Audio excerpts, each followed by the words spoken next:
Good morning. We begin with a race to the White House. Two big speeches yesterday in two important states, Ohio and Pennsylvania, swing states that will help determine who takes over the Oval Office. Both candidates rallying up voters, Donald Trump laying out his foreign policy in Ohio, while Clinton making a homecoming campaign stop with Vice President Joe Biden, as both have roots in the Keystone State. Danny Swibel has all the details.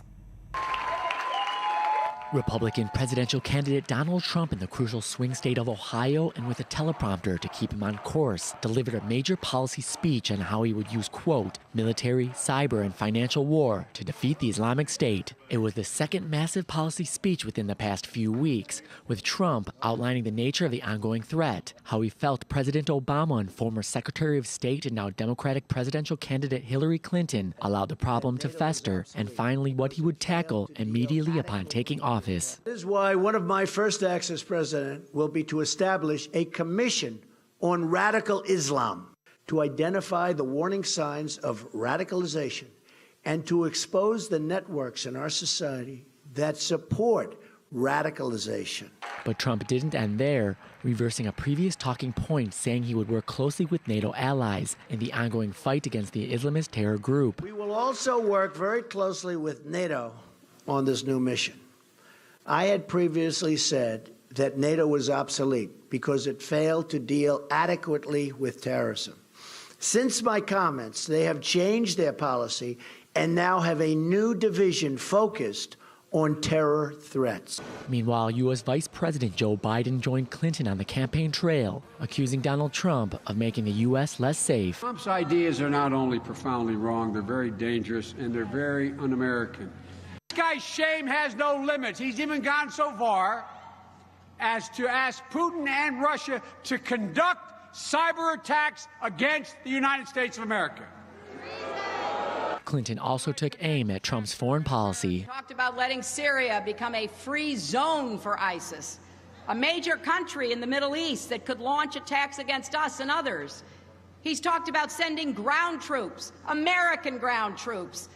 Well, that is off the table as far as I am concerned. The pressure has been on Trump to fix his campaign in the next few weeks, or perhaps face grueling defeat. The billionaire businessman who just last week made statements that President Obama was the founder of ISIS, and who earlier this year called on a temporary ban on Muslims immigrating to the country, hopes his stab at foreign policy came across as more presidential and will help catch him up in polls that have shown him in recent weeks falling behind. And with us to discuss this, Owen Alterman, foreign affairs correspondent, and Ami Kaufman, welcome back, host of Road to the White House, coming back from the conventions and a road trip coast to coast. Great to have you back here. Thank you very much. But first, we're going to go to Washington, where we're joined via Skype by Times of Israel correspondent Rebecca Shimoni-Stoyle. Good morning to us, and well, very early or very late for you. Good morning. So, Rebecca, I'd love your take on both of the candidates' speech. Let's start with Donald Trump laying out his foreign policy. What do you make of his proposals redefining the U.S. allies? Well, this certainly was a long-awaited speech from Donald Trump, and there was a lot of expectation that maybe this was going to be the time that he gave a little bit more policy details, and indeed he did. Now, one of the main points that has been raised in the wake of this speech has been kind of a couple of the areas in which he reversed his previous positions. Obviously, on NATO, that was a big surprise that Trump now announced that maybe there was a reason behind NATO, and of course that somehow he had fixed NATO. But in addition to that, there was also this kind of pressing insistence that Russia should be a key partner moving forward. A lot of his speech toward the end was devoted toward this idea that the United States needs to pair with people who may not be considered traditional friends, but are allies in the fight against radical Islamic terror. And that kind of seemed to just lead up to the point. And yes, Russia could be a partner in this struggle. So I think that that was a key point. Now, does that do a great thing for Trump? Maybe, maybe not. Because this idea that he's stressing the need for friendship with Russia simply reinforces one of the key talking points against him, that somehow he is a little bit too close with the Russian leadership. And also with the critics saying he has a one-side policy only talking about Islamic State, although you're right, this was a very well-written, well-thought speech. Looking at Clinton coming to Pennsylvania, where the Rodham family has ties, has roots there, and of course Joe Biden stepping in. What do you make of this alliance? Is this going to help her in the polls?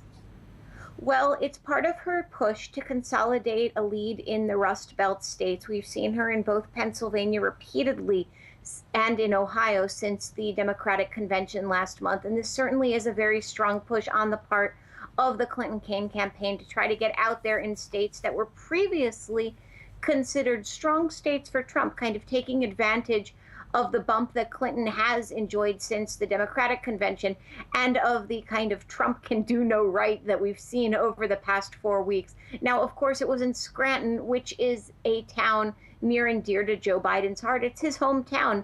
And this is also something that the Democrats have been pushing hard in the past 4 weeks, the idea that they truly represent the Rust Belt and the American worker. Absolutely. We'll have to see how this plays in and if her momentum in the polls will continue. Rebecca, thank you very much for weighing in this morning.